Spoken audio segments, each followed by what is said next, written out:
Hello and welcome to SporTView's 2017 football preview here at Holliston High School.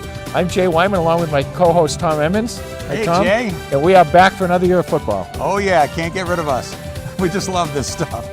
This is great. Today we're going to give you a little bit of history of the team in the last couple of years, talk a little bit to the coaches, and then maybe get some of the captains in and get a look at what it's going to look like for 2017. You know, it's great to be down here for Media Day. And when we talked to Coach Kiley last year, he's like, you are the media. So we're going to officially call this HCAT Media Day. There you go. For Panther football. But, you know, talking about the football team, the excitement here, both in the booth and on the field and in the town, this really is the golden age of Holliston Panther football. They've just had a tremendous run the last 8 years, Jay. I worked on all the numbers, and they have the most wins and the highest winning percentage in Massachusetts in the last 8 years. Right, and that's the whole state. That includes all at the big schools, little schools, everybody, right? It's a lot of great names up there, Reading and Zavarian and Everett, and Holliston's got a better record than any of those teams. And so it's really a tremendous thing to the coaching staff that have put this system together and keep reloading with these talented kids, you know, who just do a great job on the field. Yeah, right. It's a tribute to these coaches. It's a tribute to the coaching staffs of the Pop Warner level. It's a tribute to the families and the kids and all the support system that they have here. And, of course, Coach Kiley and his staff. And one of the things, we'll get to him a little bit today, there's a couple small changes in his coaching staff. But other than that, the coaching staff's been, the key word, I think, has been consistency. Yes, and that's really important. So in the last 8 years, Holliston's been in the playoffs 7 of the 8 years, a 17-4 playoff record, a perfect 10-0 here at Comedian Field. They've got 5 Tri-Valley League crowns, 4 trips to Gillette Stadium, and of course, 3 state championships. Right, and you talk about the home field advantage and being here at the home field, and we've talked many times with Coach Athley and Coach Kiley about how important it is for them to get that home field throughout the playoffs. You know, we didn't have it last year. And, you know, so we lost down in Hanover. And the last time we lost in the playoffs prior to that, we didn't have it, and we lost down at, was it Dennis Yarmouth? Dennis Yarmouth, right. So it's very important for them to start out strong. They got a tough schedule up front. Start out strong, finish up strong, go undefeated, and get that home field advantage for the playoffs. Well, before we get to that, and we're still taking a look back, the Holliston Panther football history book that's out. Ken Dunn did a tremendous job, 600-something pages of football history, 120 years of Panther football. This isn't the only time the Panthers have had a good stretch of a football team and star players on the field. You know, it goes back 120 years, and I tell you, it's a real page-turner. I know you've been digging into it. It really is, and I love the way Ken did it, and what he kind of did was he went through every single game, told a little bit of the history each year, and he went through every game of those years, and he brought up some names. If you've ever played football for Holliston or any relatives or you knew anyone that has, this is a must-buy. Also, even if you played against Holliston like I did, I kind of got my name in there a little bit. How did that happen? But if you played against Holliston, it's a good book too. So it's really a good historical perspective of what went on in Holliston. And there's some myths about Holliston. We won't spoil them here, but there's some myths about Holliston football that he came up and proved were not true. So, you know, got to get out and get that book. And the work he did, Jay, I mean, to go and every library in eastern Massachusetts, he found every single article, I think, possible to find through hours and hours, days and days, weeks and weeks of microfilm to get all these articles to bring all this information together in one place. Correct, and what he talks about that, he talks about in the book, I think it's maybe in the foreword, but he talks about not just the research he had to do, but also the fact that there wasn't one place where all this stuff has been kept. So right now, if you're looking for any Tri-Valley League historical information, the thing that's really put together right now is this book. So it's a must-buy, and they're also going to have a book signing, right? Right, September 30th, 1 to 4 p.m. down at Fisk's General Store. John Paul Terneri generously donating $5 per book to the Holliston Athletic Boosters Association. We're going to have some former players down there. HCAT's going to be down there doing interviews, and we'll hear that Coach Tom Cato, Hall of Fame coach Tom Cato, is going to be down there at the signing. So talking about some of the heydays from the 70s as well as up through the current time. Yeah, if you've ever, and again, once again, if you played for Coach Cato or had anything to do with him, get on down there and say hi to him.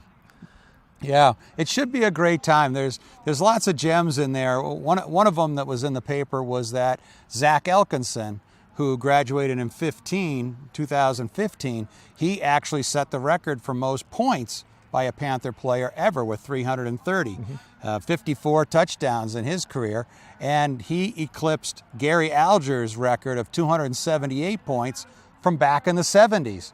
Hopefully, Gary Alger's still in the area. He might be there at the book signing. Yeah. So lots of great stuff in there. Digging through the numbers and digging through the old memories that a lot of these teams and players have. So once again, the date and time? September 30th, 1 to 4 p.m., Fisk General Store. That's Saturday. Be down there and buy a book. And we'll have the announcements on HCAT, and we'll be talking about it on all the football games to remind you also.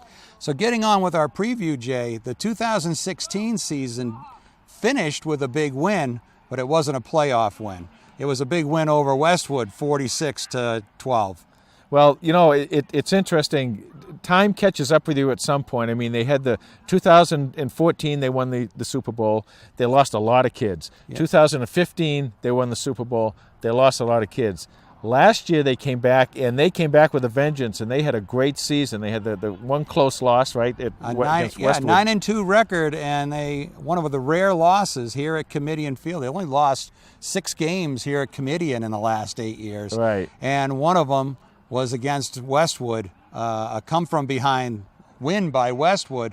But even that game has an asterisk on it in my book because Holliston came all the way down the field, and that game finished with a closely contested pass in the end zone from the 20-yard line. So that almost became another chapter of a fantastic finish in Holliston Panther football history. But unfortunately, with that loss, what it did was it gave Hanover, who was undefeated, it gave him home field advantage in the third round of the playoffs. And we went down there, and the rest is history. Hanover, Hanover played very, very well, very strong team, very well coached. And I'll tell you, looking back on it now, they were strong hitters, again, well coached. They really knew, how to defend Holliston, and they, you got to give the players and the coaches their due. They did a nice job against a very strong Holliston team. You looked at the film, Jay, of the other games Hanover played. They played their best game against Holliston, and that's when it counted. So, tip of the hat to them. And Holliston went on to Thanksgiving Day, and Turkey Day tasted pretty good because a big win over your rival Westwood always is a great way to finish your senior year. Right, and that one we kind of knew going in. We had talked to the kids before, and we knew that, especially the seniors, they were just loaded for bear on that one. They wanted to make up for that Hanover game, and they did it very well. So 13 seniors graduated from the Panthers, including Jack Barrett, who's now going to be playing football at Trinity College. In Hartford, Sam Affey, who's going to be playing football at Stonehill, and Mark Mulvaney, who's going to be at Tufts University. So some big shoes to fill for this 2017 team. They really do, and we talked a little bit about before we opened up here, and my thought on this is, and back in 2014, I kind of felt the same way about the team as I kind of feel now. You just kind of don't know where anything's going to come from.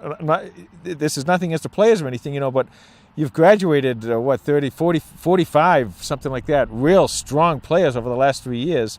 And back in 2014, I kind of had the same thing. Well, where's it going to come from? What's going to happen? How can they do anything? And that's all they did that year was when it became the state champions down in Foxborough. So anything can happen as far as that goes. And the other thing we have to think about too, whenever we're doing these things, it's not always just Holliston.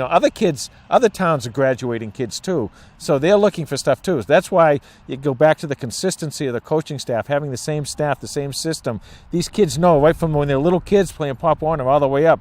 This is muscle memory. They know all of this stuff. That's a tremendous advantage, especially early in the year. It really is. It really is, and that's why you look at 2017 as probably a reload instead of a rebuilding year for Holliston. But so the preseason picks are already starting to come in. A website, Inside the Huddle, has the Panthers as preseason number 18 in the state. Danny V of the Boston Herald, who's been doing this football a long time, he has Holliston number 1 in Division 5 South. So watch out. Right, yeah, and the divisions are a little different than last year, right? So, Yep. Division 5 does not mean that they move down 2 divisions. It just means that Division 5, and you look at that Division 5, it's incredibly strong, too, a very strong division. Right. So they're going to have their work cut out. Right now, they've got 11 players that have starting experience on this 2017 team. Looks like Ryan Benko is going to be the quarterback. We saw him on the basketball court, and also last year as starting free safety. He's a great athlete, great leader, super attitude out there. And we saw him in the passing league. He's got a good arm. He does have a good arm. He's got a strong arm, and he's got some guys who can run under the ball and get it, too. So that's going to be a big plus for them. And also the speed. We saw some speed in the Franklin scrimmage. We've seen some speed. So I think Coach Kiley's coming back with that same speed, athleticism, and strength. Yeah, on the skill side of the ball, Mike Nash, who had 200 all-purpose yards and 3 touchdowns last year, is going to see the ball a lot. He may be one of the fastest guys in the Tri-Valley League. Well, he's one of the fastest guys we've seen in the passing league and in the scrimmage, so that's going to be a big help for them. Jake Armstrong comes back. He was a starting wide receiver with 7 catches and 2 touchdowns. And Ben Thomas, running back with 200 yards rushing last year for the Panthers. Right, and Armstrong looks bigger and stronger this year, and we expect a lot out of him. Some other seniors that should contribute: Matt O'Connell at tight end. Kevin Quinn we saw doing a good job at wide receiver in the slot back. Sort of looked like Julian Edelman a little bit. Yep. And then junior running back Dwayne Fahey looked good in the Franklin scrimmage yesterday. Right, and they're going to need a lot. They're going to need that coming from their running backs. And then on the offensive line, of course, junior captain, Scott Elliot. Now, he looks great. He has been getting all sorts of press as one of the top recruits. He has, and he's gone through training with other kids older than him down in Texas in a combine, kind of a little college combine type of thing, and he just came out really well there. Also, Alex Kelly is moving to the offensive line, and Will Crowley as well. And John Canal should see some time there on the line. So a lot of seniors that have had some playing time should be helping out. On the defensive side of the ball, Brad Seymour and Henry Naughton, who each have 2 interceptions. They're coming back. And big Riley Magette should be stabilizing that defensive line. Yeah, you want to put them in the middle so that they don't have a lot of take away that rushing and allow the defensive line to come up and play against the pass. Right. So the Panthers got everything in place. We saw the scrimmages from Natick and Franklin. We'll hear the coaches what they thought, but looks like Holliston's ready to go. Okay, so are we. Okay, we've got a widescreen interview here with the entire offensive line of the Holliston Panthers and Coach Perry. Going to have all the players introduce themselves to you and what position they play right now. I'm Scott Elliot. I'm a junior. I'm a captain on this team, and I play left tackle. Matt O'Connell, senior, tight end. John Canal, senior, left guard. Sam Lynch, junior, guard. Will Crowley, junior, center. Riley Magette, senior, guard. Alex Kelly, senior, captain, right guard. Will Solaria, senior, right tackle. Well, you can get that back to Tom now. So we're because this is Coach Perry. Coach, this is an annual event for us now, right? We get to talk to the offensive line. Scott and some of you guys were here last year, and I love it. I think it's great because we all know in the offense this is where it all starts. A lot of times, you don't get your name mentioned as much as some of the guys who get the numbers, but without this team, this phase of the game, nothing gets done behind them. So why don't you talk a little bit about how they did over the summer, what's going on, and what do you expect for this year? Well, our expectations have always been the same.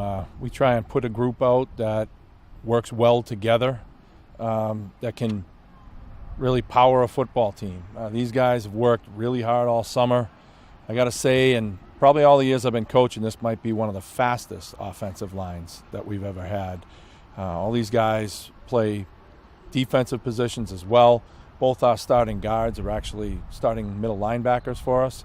So we can move around, and the power numbers are there as well. So looking forward to see what these guys can do as a group. Now you got some new guys. You know, Alex transferred in now. You were running back last year, right? Yeah. Running back, and you came in here, and a couple of the new guys. How do you think they'll fit in compared to what we had last year? Well, I think every year is different group of guys. Last year we had some veterans in there that have been there for a little while. This year we don't have maybe as many veterans. Scotty's a returning starter for us. He's started since his freshman year. All right. Will Crowley has seen substantial time with the team. Alex, although not at this position, basically is a glorified guard in his war position before. We just never told him that. So he's a guard for us. John Canal has been working. He works so hard in the offseason, and you're going to see some great things out of this kid this year. You're going to see some power numbers out of a guard. And then we were lucky enough to get Will Soloria back. He was out all last year with a knee injury. Was real excited to see what he could have done last year, but he's taken the bull by the horns, and he's a leader amongst this group as well. So the beauty about it is, out of the 5 guys that start for us and 6 when we bring in a tight end, I have 5 leaders. These guys all talk to each other. And the thing about it, they'll probably tell you themselves, is they love each other. They spend all their time together in the off season, sometimes a little too much time, I think Coach thinks, but they really enjoy being around each other, except for those that have girlfriends. That's another issue altogether. So We won't talk about that today. But, they may be new, but as a group, they're not new to each other. And chemistry within a line group is so important. The way that you talk to each other, the way that they'll constantly communicate with each other and check-offs and everything. And then having a center like Will Crowley, as intelligent as he is, calling our front, really sets things up for success. We've had 2 very successful scrimmages, I think. As a group, we still got a lot to learn, still got a lot to improve on, but we're definitely off on a great foot. Yeah, we saw the scrimmage against Franklin, and they look pretty good. And the other thing is, these kids don't just have to know their regular line play. You have basically 2 different offenses. They have to learn both the spread and war. Talk a little bit about that and how that is a problem or could not a problem. Well, it's not necessarily a problem because these guys have been exposed to this ever since their youth football days. Our youth program here, we've been blessed to have a group of guys down there that run our system. So these guys, the terminology might be a little bit different, but they're used to the whole scheme. I think if you talk to this group of individuals, they love running the ball as much as anybody else, but they're really good pass protectors as well. So we will be, I think a true 50-50 team this year with 50%, we're going to take what you give us, in other words. Yeah. So if you want to jam the box up, we have the capability of going over the top with some great skilled guys. And these guys know that. When we get the ball to some of these skilled players that you're going to see this year, unbelievable things can happen. It's just our job to make that happen. But switching from spread to war for these guys, it's something that they've been used to for at least 2, 3, 4 years. So it's not a big change for them. Are you able to use their speed, like you have maybe your guards pulling a little bit more than normal? You have anything like that planned? Yeah, well, we've always pulled guards, and again, it's kind of taken what the defense gives us. I don't want to get into too much of game planning as to how we do things, but we have the ability of pulling guards, centers, tackles, and tight ends. Let's put it that way. We have the speed here and the athleticism amongst this line to pull anybody that we want, and we will when we need to. We know you got guys like Kelly here, pretty fast. You could do that little fumble rooski, Yeah, I don't know if we're going to do that. We're not going to put that in his hands. But I got to give Alex a lot of credit. When I talked to him last season about making this change and where he needed to be, he embraced it. He's willing to do anything he can for this team to make it better, and that's what a true captain does. He's sacrificing maybe personal goals of scoring touchdowns to really make it happen so we can get other guys in that end zone and we could reach our ultimate goal. So Alex and Scott, you guys just for a quick second talk about as captains, working with these other guys, how it's working out so far, how you did over the summer. We've all been friends for a really long time, so we're pretty comfortable with each other. So it's like second nature working with these guys. It's a lot of fun. Good. I think the chemistry off the field is really translated well into the workouts and onto the field. And I think we're going to do some great things this year. Well, I can tell you, I'm sure you're going to do great things. You have a superb coach. You listen to him, and he's going to teach you the right thing to do. They'll be good in spite of me. So. But fellas, good luck this year. You know, we hope it's a nice, long, successful season. But either way, we wish the best for you guys. And you know, once again, before the season starts, I want to thank you, because for us, it's a lot of fun. All the stands, you guys know, you've played here before. Stands are full. The town is behind you 100%, and you got a lot of fans. And we might even have some little things going on with the TV this year that maybe more people will even see the game than you. You never know. But thank you for what you've done. Thanks for all the work. I'll get out there and kick some butt. Thanks for having us. I appreciate it. Okay, Coach. Thank you very much. Thank you. The offensive line of the 2017 Holliston Panthers.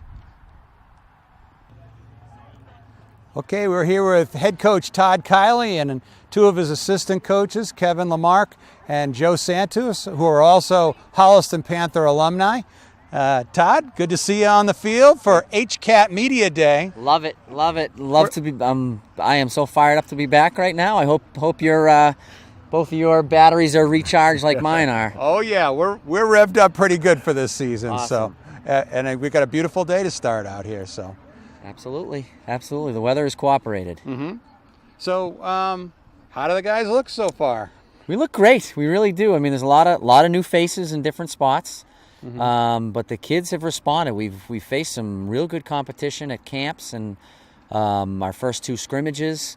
You know, Natick will be one of the best teams in the state this year, and thought we competed well against those guys. And then Franklin here on Tuesday, I thought we picked it up a notch. We improved since Saturday, which is all we're looking for from this group, is let's get better every day. Mm-hmm. And we certainly did that from scrimmage 1 to scrimmage 2. So hopefully we can make the same progress for tomorrow night. Mm-hmm. Now your speed and strength numbers, I know you track those like crazy. What do you think of this group? Right, so we're fast. I mean, we're definitely a fast group this year, similar to what we've been in years past, but maybe a little bit faster than last year's group. I think overall, the seniors this year have really, you can see the year maturity, faster, stronger. Like I said, a lot of them are stepping into these roles for the first time. So it's all about those live bullets. How are they going to respond with live bullets? And so far, so good. We'll see what happens when the lights turn on. I like our chances because it's a good group. It really is. It's just a great group, almost too nice sometimes. Mm-hmm. We're asking them to get a little meaner between the lines at times. But,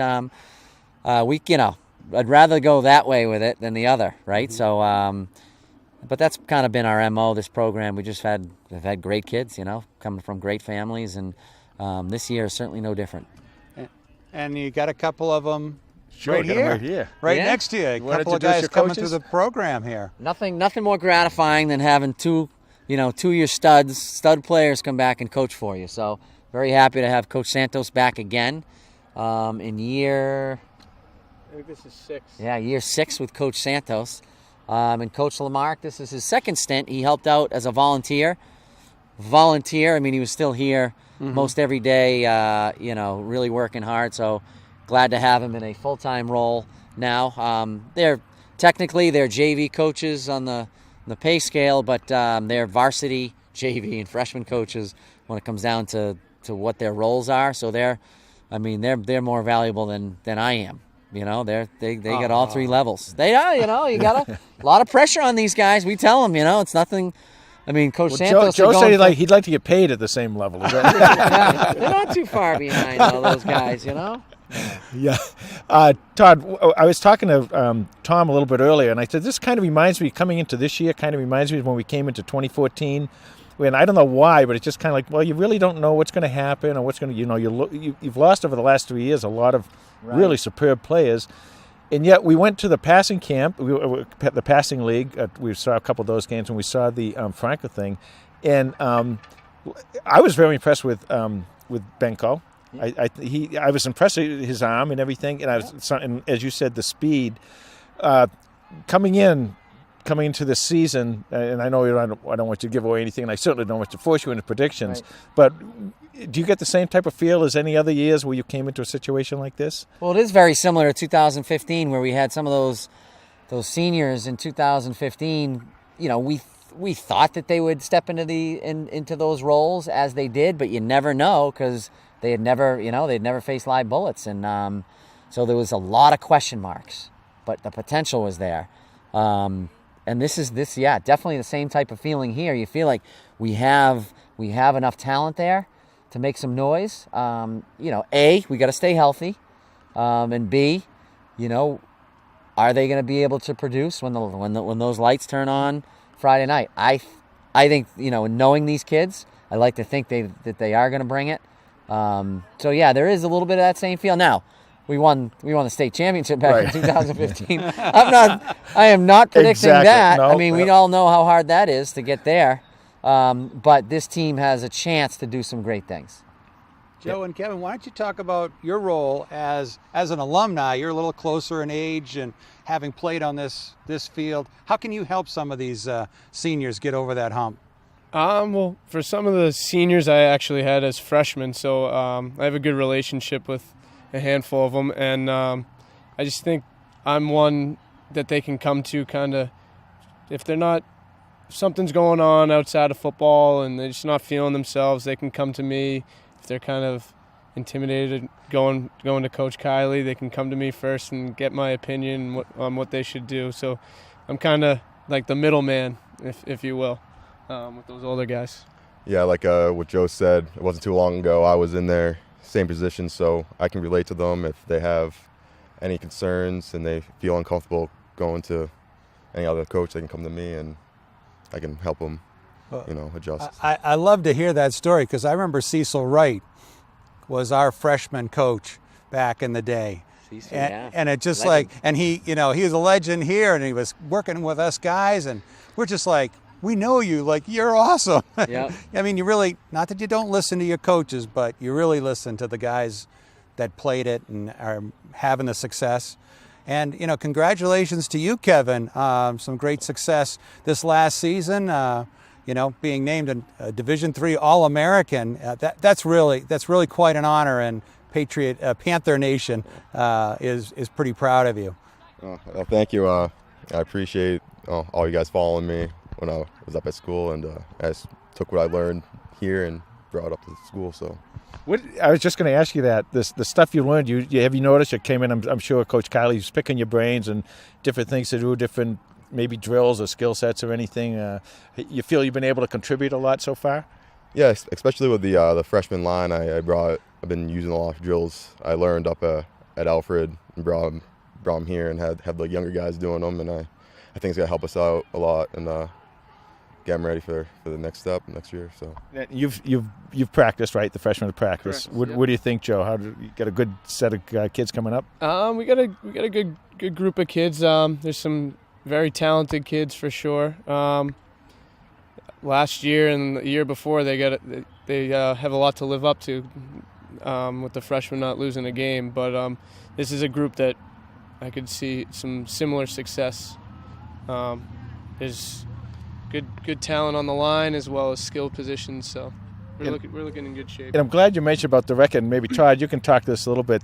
How does that translate from going? You get these two really strong undefeated freshman team coming up now. Does that translate pretty well into the varsity? Yeah, I wouldn't say the records necessarily translate, but it's just that the coaching that they're getting at that level and the success that they're having at that level, wins or losses, definitely translate up. I mean, that's where it all gets started as far as their high school career goes. Mm-hmm. You have Coach Belomo coaching the 8th grade team. He does a great job there, runs our system. They get up to these guys. These guys doing a great job, obviously doing exactly what we do at the varsity level. So our kids come up and they are ready. So as sophomores, there's no it's no surprise that you have sophomores starting for us year in and year out, because they're ready. They're ready from what they learn at the freshman level. And it's just it's a huge asset to have coaches like this that can coach the way they do and get the kids prepared for varsity. Mm-hmm. Now you've got one new coach on the not just Kevin on the sidelines. Who's that? So that's Jonathan Marshall. We stole him from Framingham. Mm-hmm. So Framingham, that staff got dismantled when Coach Doherty went to where'd he go? Bishop Feion. Mm-hmm. And as soon as I heard that, I got wind that move was being made, and I contacted Coach Marshall. I know what he can do. He does a lot. He did a lot of great things with that program, and he's just a well-rounded coach that can coach both sides of the ball, and he's a worker, and that's what we like. Great addition to the staff. That's great. And there's a new coach in the Tri-Valley League that you're familiar with, Brad Pendell over at Westwood, Right. who I believe graduated. He's same class as you, right? He is. Yep. 89. So yeah, he Any trash talking there? Oh, he's constantly bringing up the '89 game. They edged us out in '89. Their quarterback threw for the state record what was the state record at that time, touchdown passes, but not against me.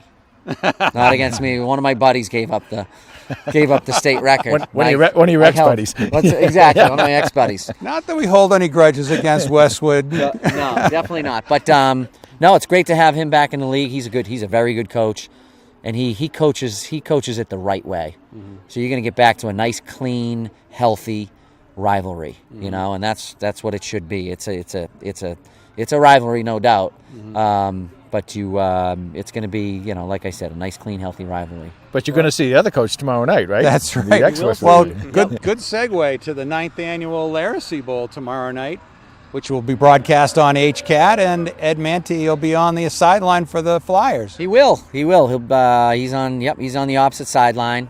Initially, he didn't want to play in the game, but their AD stepped in and explained what the meaning of this game is, and that the agreement was already there, and that Holliston's not gonna be Joey Laracy Bowl-less. We're gonna be playing that game, and so we're excited about it. The kids are always fired up for the Laracy Bowl. It's just an awesome game, and it has a lot of meaning, obviously, to it, and our kids will come out ready to play. But the way you use it as a game-ready, game-time prep tune-up, I mean, it seems invaluable.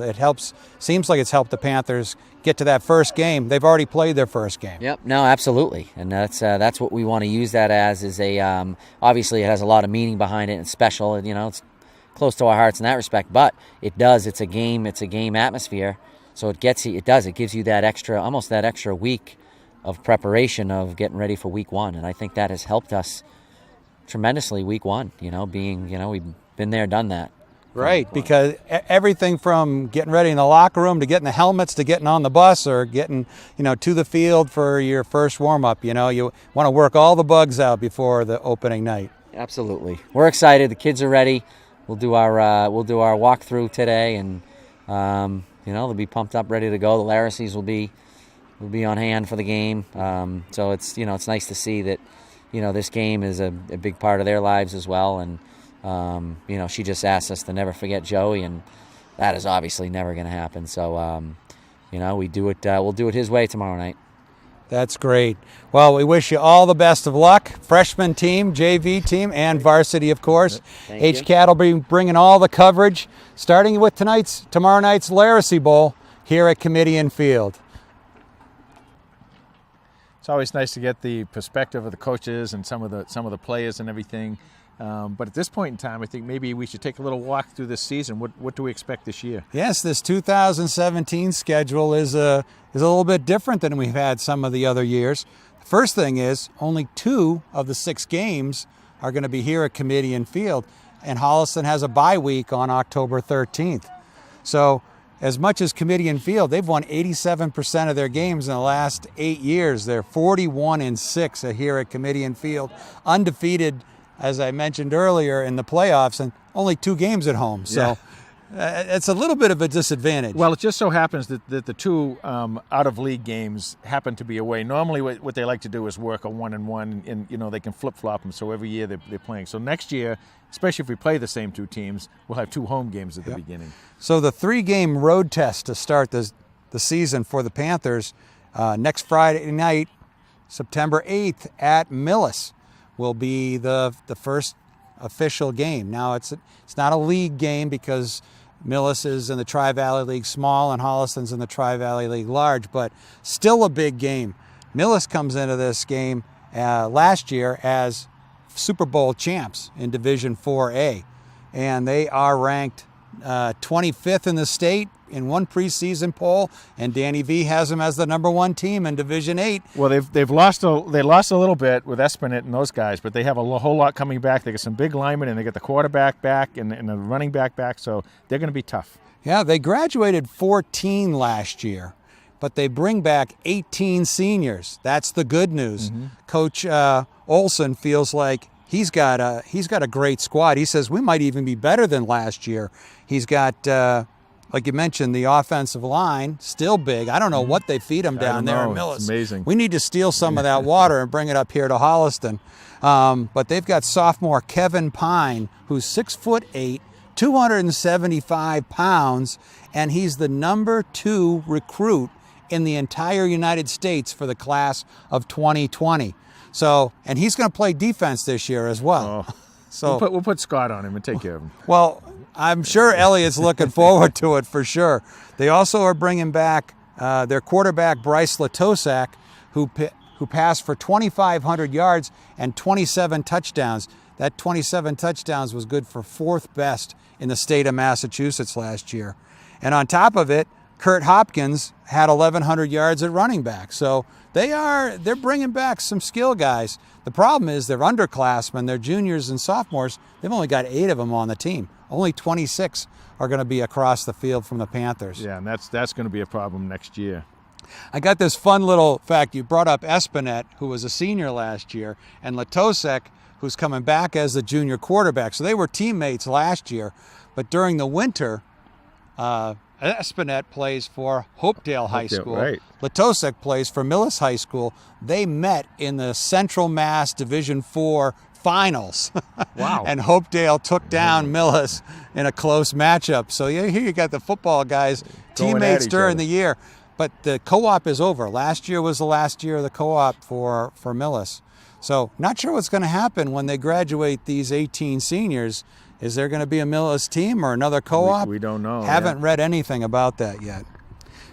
So after that game, then the Holliston goes to Lincoln Sudbury for the first time, maybe ever. I'm not sure they've gone to Lincoln I'm not sure if Sudbury. they've been there or not. But Lincoln Sudbury was 9-2 last year. Their only loss in the regular season was to Holliston, and they went all the way to the Division 1A To Holliston finals. Yeah, last year. last year was their only loss in the regular season. Lincoln Sudbury? Lincoln Sudbury. What did I say? Yeah, you said they lost to Holliston. They didn't play Holliston last year. Yeah, we did. Lincoln Sudbury played Holliston? Yes, Jay. We played them right here at Comedian Field, That's right, we did. and we beat them. Don't get old. Mind is a terrible thing to waste. That's right, we did. Wow. So Lincoln Sudbury lost to the Panthers last year, made it all the way to the Division 1A semifinals. They were one game away from the Super Bowl, and they lost to Reading. So they've graduated a ton of seniors, but they still have Hall of Fame coach Tom Lopez in his 40th season with 283 wins. That's right, we did play them. I remember Coach Lopez. That's all right. You can see it here on HCAT in our video on demand. And then the real games start. Our 3rd road game in a row for the Panthers on September 22nd. They're at Westwood. And Westwood graduated a bunch of seniors, but they are reloaded. They've got a new coach, Brad Pindell, who was a Tri-Valley League Lineman of the Year and a Super Bowl champion for that 88 squad, and played against Todd Kiley. But Danny V has them as the number 4 team in Division 4 South. They're in a division ahead of Holliston, but they bring back their quarterback, Reed Wilson, and Tri-Valley League All-Stars Jake Antonucci and Colin Best, one of the big linemen there. So 8 straight years, the Tri-Valley League title has gone to either Holliston or Westwood, and it looks like it's going to be 9 in a row. Could come down to that again. The Wolverines. But we're going to have to beat them on the road this year for the squad. Then Holliston has their first home game on a Thursday night against Norton, and the following week, October 6th, is homecoming, and that's going to be a 6 o'clock game. Got to get out of work early for that one, Jay, against Medfield. And then Holliston has a bye week on the 13th of October, and then the 20th be traveling the last regular season game to Hopkinton. And then playoffs, Jay. And the playoffs. You mentioned that Division 5, there's 11 teams in there. 8 of those teams make the playoffs. Holliston, Dennis Yarmouth, 2 Super Bowl champions, defending Super Bowl champions in Hanover and Falmouth, Medfield, Somerset, Berkeley, Scituate, Foxborough, with Norton, Canton, and Sandwich in that group. That group, this division they're in, is just absolutely loaded. And I think for any one division, if you had to pick the toughest division, not necessarily, obviously the ones are the biggest schools, but the toughest overall division, most competitive overall division, I'm betting on this division. It looks like a really tough one to me too, based on their records and having 2, especially with Falmouth as a Super Bowl champ coming down to Division 5 this year. Some Tri-Valley League news. There's a new member of the Tri-Valley League in 2017. The Dedham Marauders are going to join the TVL small division in football, but for all sports, everybody's going to play Dedham this year. Yep, that'll be good. And then we found out this summer that Norwood, who was also in the Bay State League, but one of the smallest teams now that Dedham is gone, their school committee has approved the AD of Norwood to apply to the Tri-Valley League as an entry. And that would make the 12th team and would kind of fit because it would put Norwood would be the 3rd highest school enrollment, and that would put them in the TVL large. So for the playoffs, Hopkinton and Westwood are in Division 4, Medfield, Holliston, and Norwood are and Norton are in Division 5. Division 6, Ashland moves down. We almost had that Holliston-Ashland. We almost had it. If Ashland had upset Hanover, it would have been Holliston-Ashland here at Comedian Field. How great would that have been? That would have been awesome. But Division 6, Ashland, Medway, Dover, Sherburne, and Dedham. Division 7, Bellingham, and Division 8, Millis. So a lot of stuff going on with the playoffs. Yeah, it's good. It's good. Of course, we don't want to get way ahead of ourselves with this stuff anyway. Some of us don't even remember what happened last year. So, wow. Anyway, it was great to have the coaches out here. It's just great to be out here on the field and see all the kids, even not just the football team, but all the teams out here playing and starting. And it's a brand new year. Everybody's 0-0. All the hopes are high. And let's just hope this team can just continue on with what they've built so far. And you'll be able to see all the games here on HCAT TV, Channel 8 and Channel 32, or follow us online at hcattv.org, video on demand. Jay, 2017's here. I can't wait. Me neither. We want to thank the lovely Lisa and her husband, Steve Hedrick, for taking care of this, and Bruce Guilfoyle for helping with the setup. Tom, you did a great job. And let's get ready. We're going to go up to the press box next to get the bees out of there. And we got to get that out of taken care of. We can be up there tomorrow night. Other than that, thank you, everyone, and we'll see you throughout the season.